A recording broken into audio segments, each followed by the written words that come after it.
welcome to Bitstorm, a comedy game design podcast by two guys who know nothing about comedy nor game design. I'm Ben Slinger, and with me, as always, is Trevor Scott. Hello.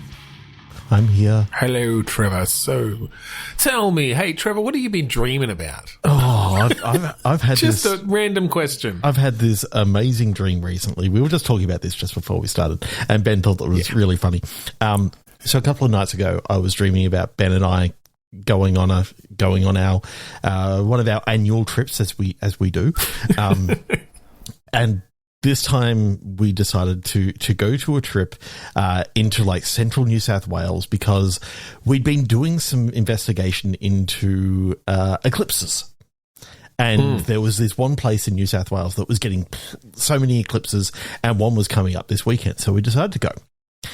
And when we got there, everyone's looking at the eclipse, but we happened to be standing in a field, and beneath us, the ground started to open up.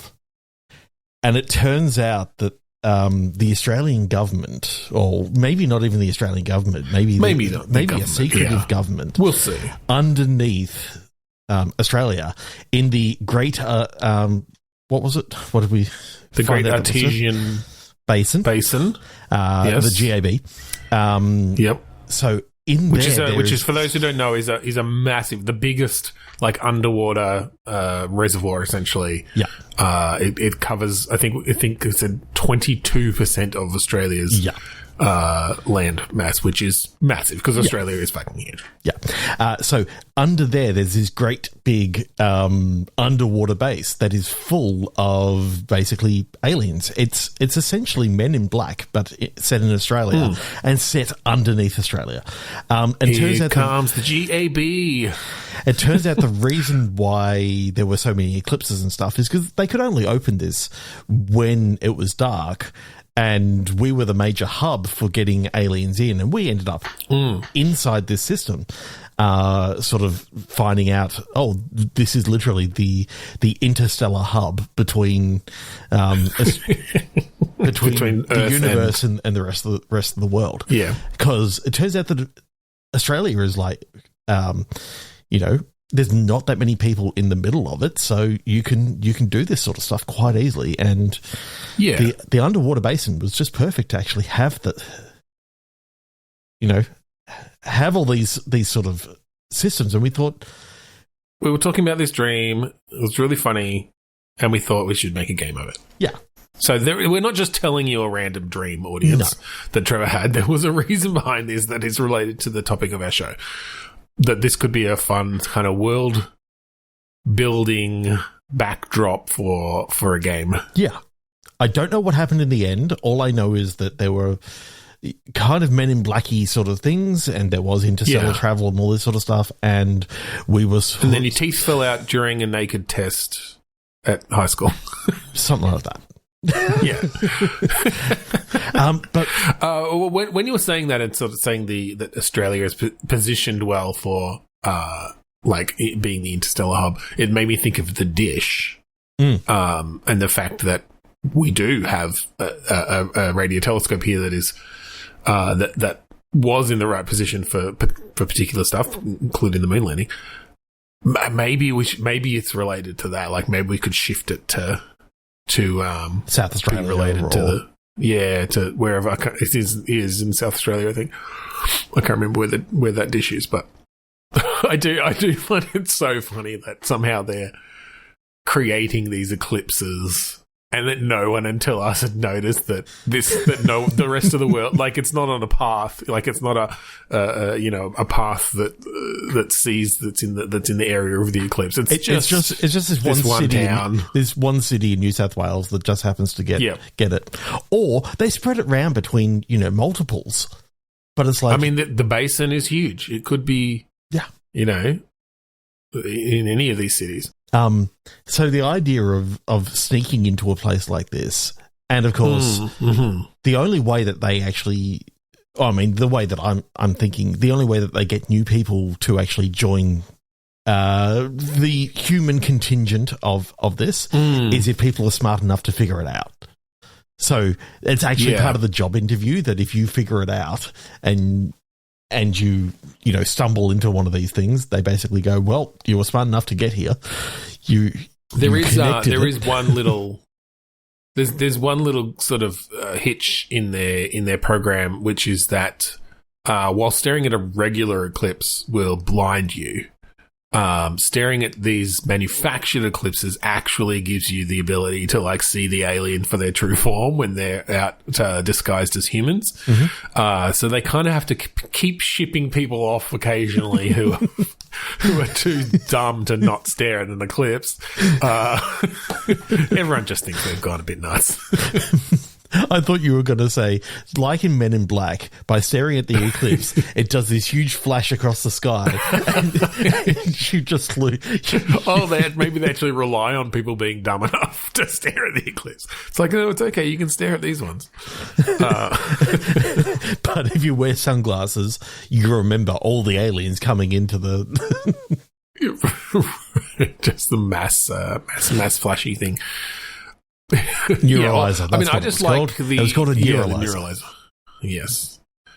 I just like the idea. Like, it would be ripe for some epic kind of, as you find yourself in this area and you're exploring, and then it just opens up and you see this huge area of this basin. Is everything floating? Is it because it's on this underwater lake essentially? Which I don't know if the actual basin is like that. I don't know whether there's in the basin whether there's actually air down there. I think it's I suspect it's just completely full of water, and therefore we've kind of displaced some of the water, and you got this huge base. Right, and dug it. Okay, I see. Yeah, okay. Well, actually, that's kind of cool because then you could have like big airlock kind of things that you come down on if you come down through the one of the waterways, you're in like a sub, and you have one of the airlocks to go in there, and then it drains out and you land on a little platform, and then it opens up into the into the area. That's cool.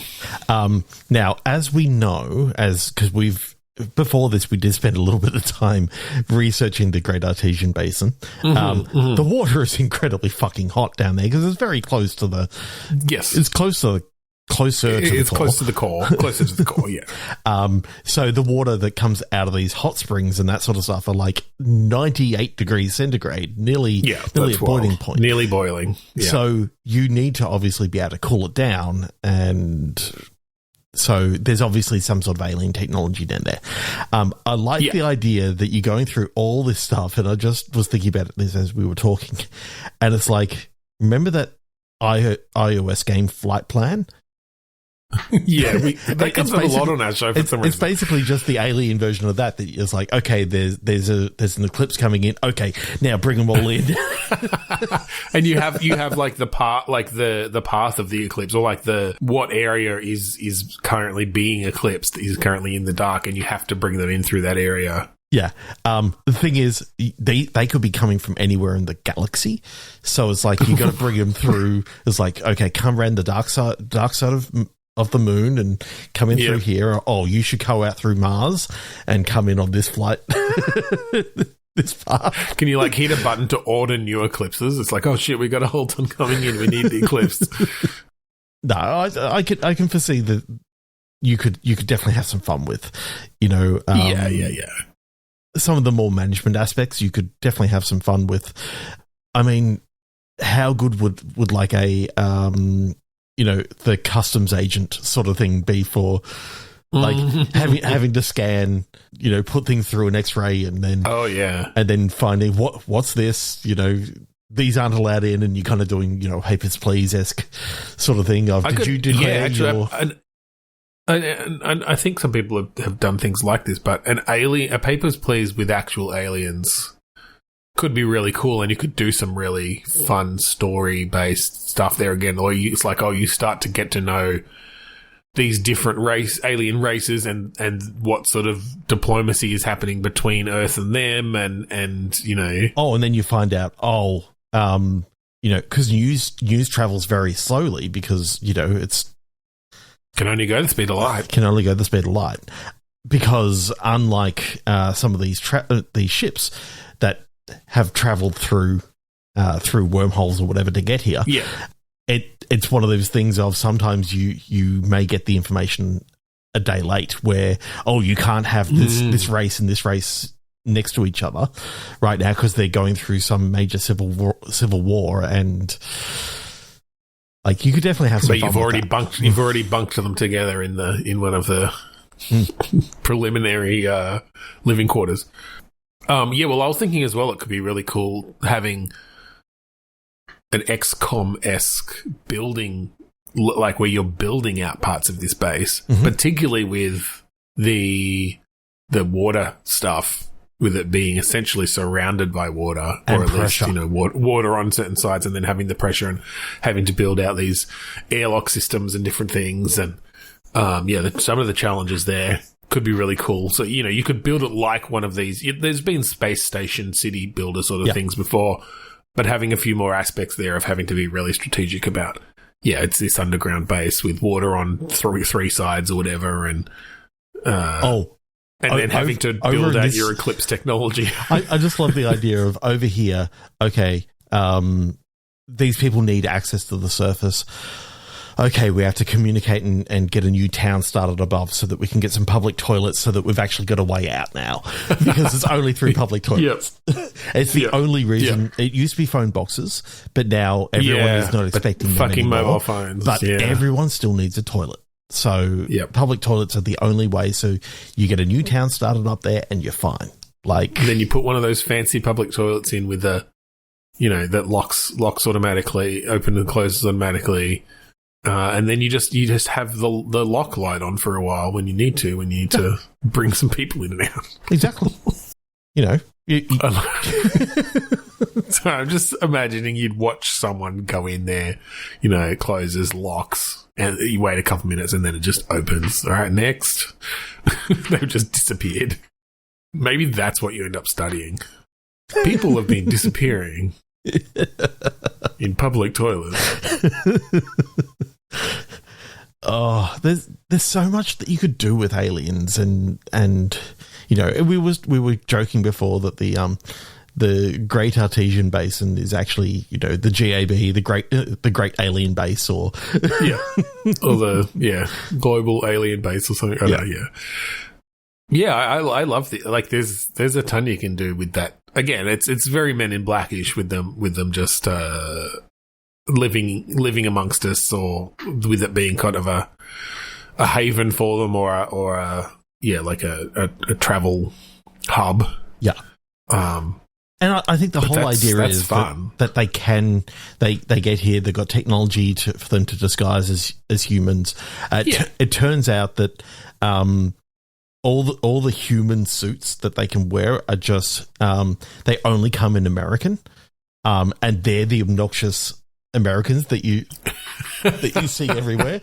Like, they just don't quite know. They how don't to quite know the customs, and therefore, they don't realize that they're actually foreigners to this country and all this sort of stuff. So you get that whole, So whenever you see American tourist, it's almost certainly or an obnoxious American tourist. 98% of the time, it's actually an alien.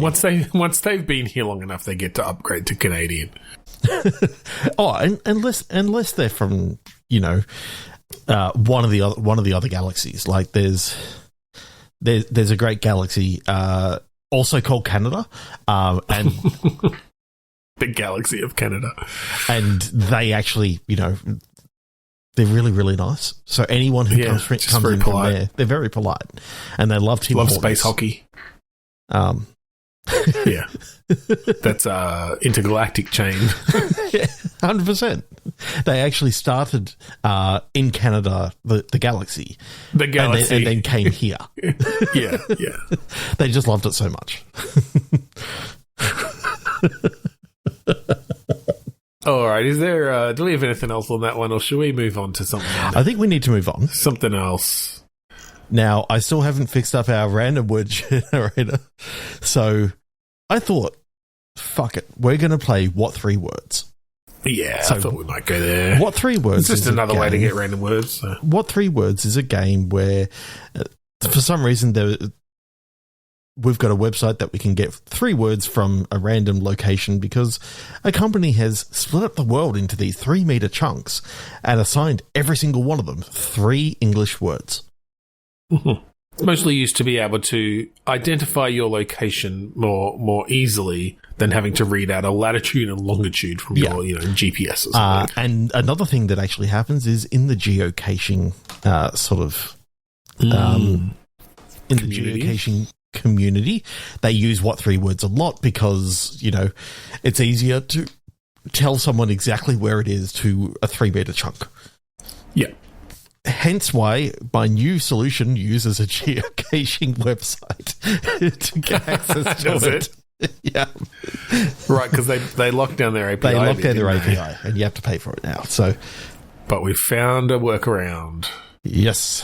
So, Ben. Excellent. What 3 words? Yeah. Foreshadowed glassy incision. Ooh. Yeah. I like this little combo. Foreshadowed. So, ooh. Yeah, foreshadowed is interesting because, obviously in a game you can foreshadow things kind of well, but that's generally not a gameplay element unless you're talking about... You said glassy and incision. Yeah.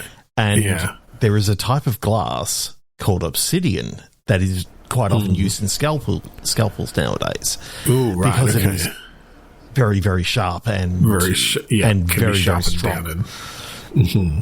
So I kind of like the idea of this obsidian knife or something like that. Yeah. Being involved in some sort of crime. Like some prophecy or something then, or... Yeah. Are we talking that sort of foreshadowing? Yeah. Some sort of... So it doesn't have to be, all medical or anything like this. I just like the idea of... No. Glass I do like the incision and that sort of stuff being... This obsidian knife is part of some prophecy. And...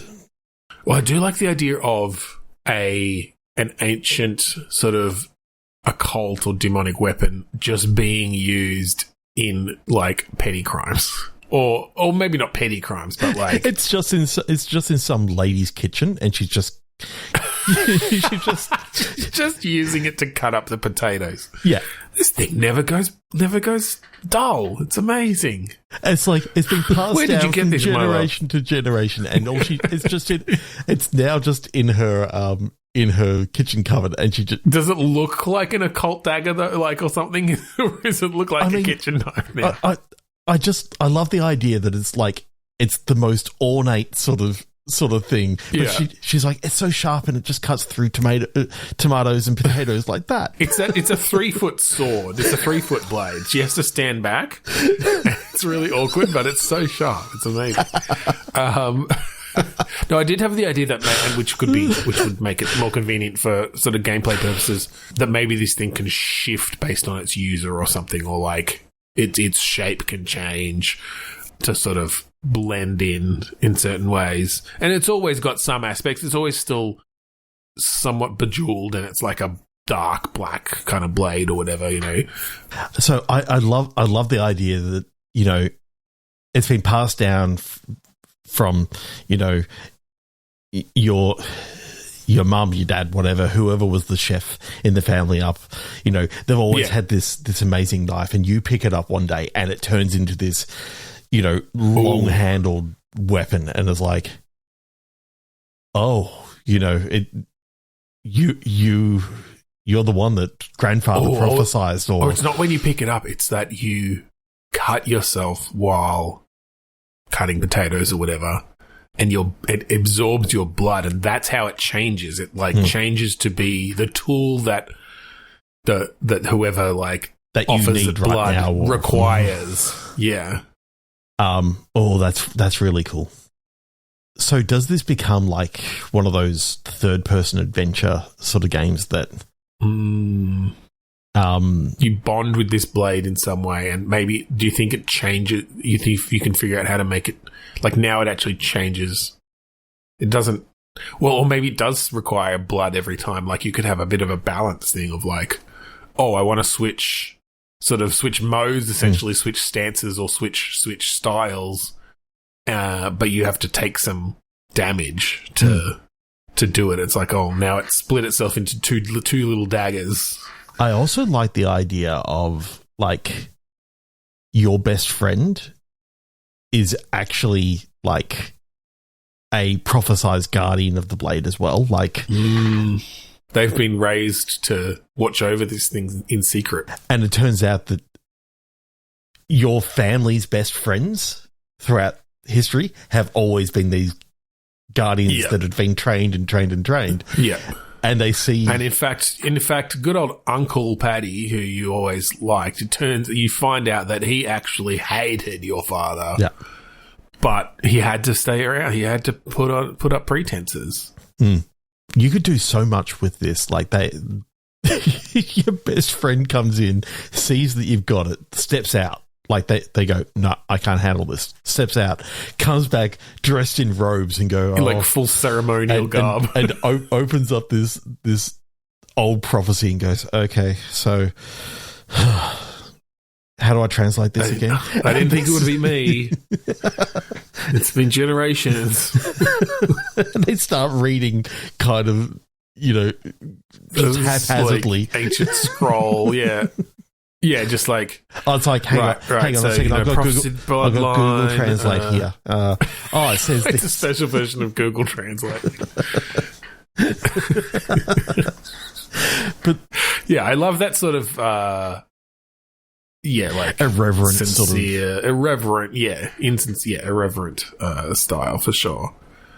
Oh, there's something good about that. There's just something I like about it. I really want to see... Yeah. So I'm thinking 3D adventure. I'm thinking, obviously there is some other group that now that's been activated, they can detect its power. Yeah, they've got their own blade that gets activated, but it's not obsidian. It's maybe it's just glass. It's pretty shitty. Like, it chips like that. Yeah, it just shatters, and then they have to like bleed on it again to reconstitute it. I was thinking, what is the opposite of obsidian? And I'm thinking, well, porcelain's pretty, like, it's white and it's also very fragile. It's an urn that's been sitting on one of their grandmother's like mantles for generations. That's what's been handed down. It's like, all right, better go bleed on the urn, turn it into a shitty blade that's going to shatter the first time I stab anyone with it, and then I'll have to bleed on it again.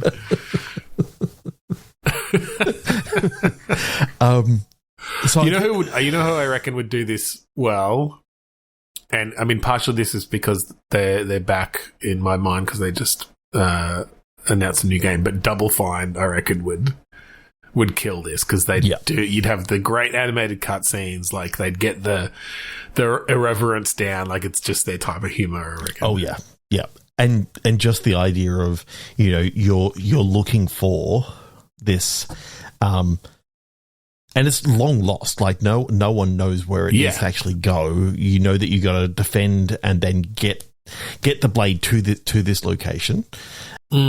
Because of, if it doesn't get there by a certain time, the world is in peril or something like that.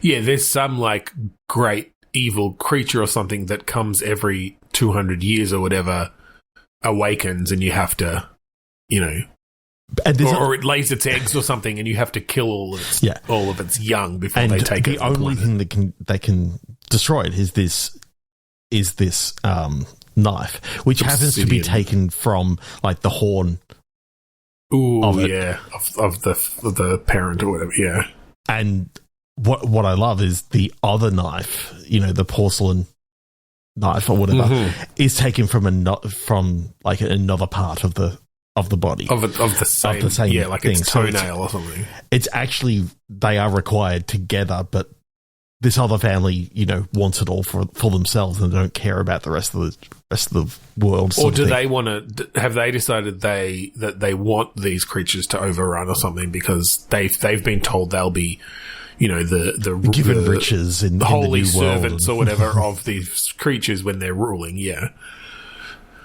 I love that. That's really fun. And I like the idea that like the way that it's been solved is like when you bleed on it again and it just turns into something mundane. Mm-hmm. Like it turns into a pair of toenail clippers. It's like, oh, right, I guess it's done for the next 200 years until we will pass these toenail clippers down through the generations. I guess we would have rather, the potato peeler that we had before. Yeah, it's like, whatever, the great chef's knife that made, generations of rich and powerful chefs who could do amazing things with it. It's like, I guess we're going to have a few generations of beauticians. I guess we just of podiatrists. I guess we just throw this in the bathroom drawer, in the junk drawer, and then you do the whole credits, handed down from junk drawer to junk drawer. You do the whole credits, and it's like thousands, 200 years later, and it's like, oh, have you seen the toenail clippers anywhere? Oh, I think they're in the junk drawer. They cut their toenail. They cut their toenail. Turns into this huge blade. and stabs them through their foot. And like, that'd be a great post-credit scene, and then cut to black. Oh god! And then their friend comes in and goes, "Oh shit!" And you see them putting on the robes. Putting on the robes. That's hilarious. I don't know why, but that's so good. I love that. Yeah. All right, hey Trevor, what's 3 words? Oh, captains, cutaneous, shreds. Ooh.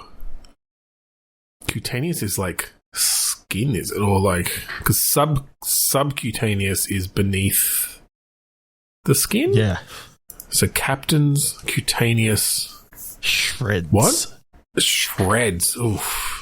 It really feels... It's like giving me shivers of like cheese graters on skin or something. Yeah, but it makes me think of, a tattooed captain, and having a map tattooed on him, and it's kind of like a piratey sort like of modern adventure. day piracy kind of adventure. Or even space pirates. Like, that could be fun. Like, Treasure Island. Yeah, in space. well, maybe not space, but maybe like far future sort of thing, like a sci-fi not necessarily pirate. post. Yeah, like sci-fi pirate. But I feel like I like it better still on water. Like it's still on. It's more like the modern, sci-fi futuristic piracy. Even if it was in another planet, I'm imagining it doesn't have to be Earth. Like a methane sea. They're just traveling over this cool. gaseous sea. Yeah, that's fun.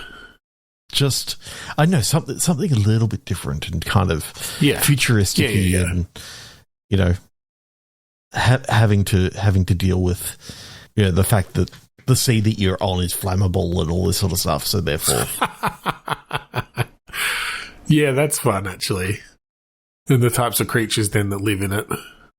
Yeah, some of them literally ignite the pockets of gas. Like I feel like it's in that, like temperature wise, it's right at the condensation point. So it's like a bubbling sea. You have these pockets of gas in there that are forming all the time.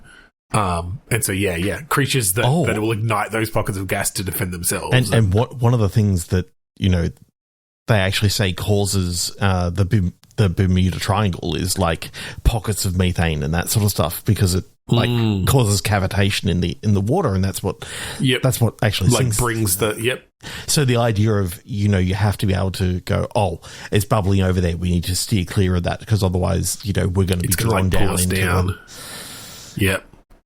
UnderGas. Almost like the UnderGas. Fuck yeah, that's cool. And then you can have like submarine type things as well, where you actually do like venture down and.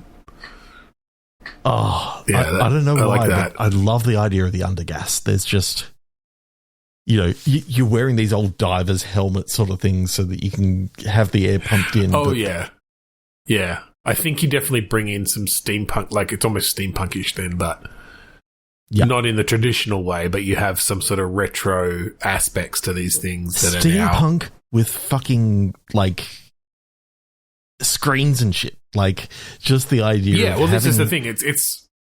It's still all super modern technology. It's just some of the ideas behind it. Like, yes, they have to pump in the air because of whatever the atmosphere is or whatever. Like, you can't just go down with it on your back. Yep. Because I don't know, the external pressure or what. You come up with some technobabble around it, but you have these long fucking pipes and diving these bells, heat-resistant pipes like, or whatever. Yeah.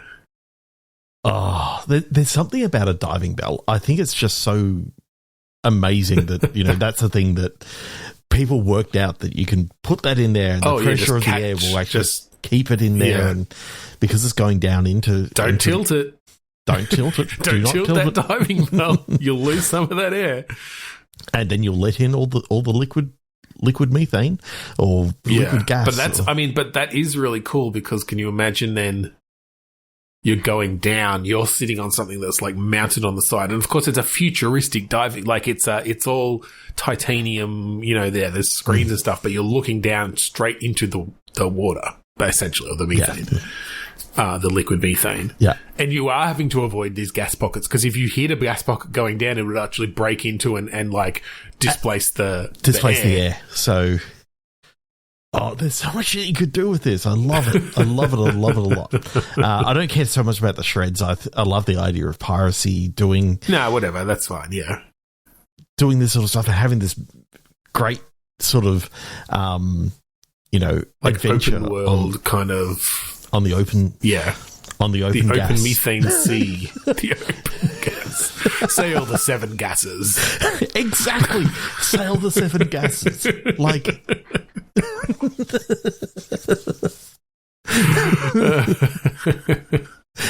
and one of them is just water, but because the majority of the time it's in steam form, they call it it's just a gas. It's still one of the gases. It's a liquid gas. If you cool it far enough, it becomes a solid gas.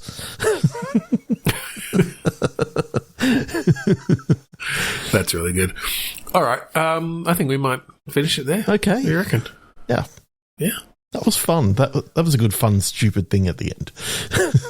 I think all of those ideas tonight were really fun and kind of high concept ideas, which I always enjoy.